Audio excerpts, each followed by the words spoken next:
اي خويا، اعرف صادق صاحبك وخوش ولد، بس انت دير بالك من عده، ترى ما يحفظ سر. امير انت متاكد؟ انا اشوفه خوش ولد، وما يوم شفته طلع حديث صار بينه وبينه. وقصه سفرك من يعرف بها غيري وغيره؟ ذاك اليوم سمعتها بحلق الجماعه اللي يشتغلون ويانا.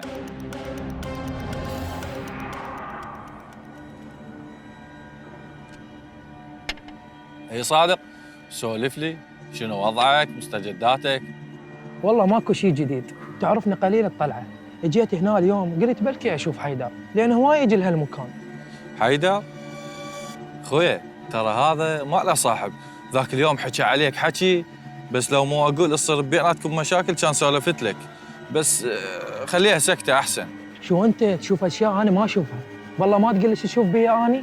الشهاده لله، انت ما عليك زول، قايلها وراك وقدامك، انت ما تحفظ السر ولازم الواحد يحذر منك.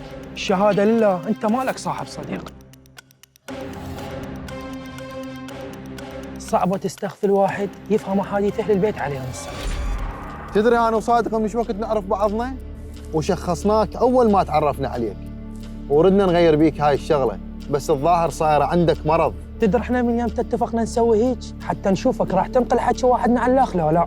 والمشكله انت وعدتني تبطل سالفتك هاي، وانا قلت اختبرك.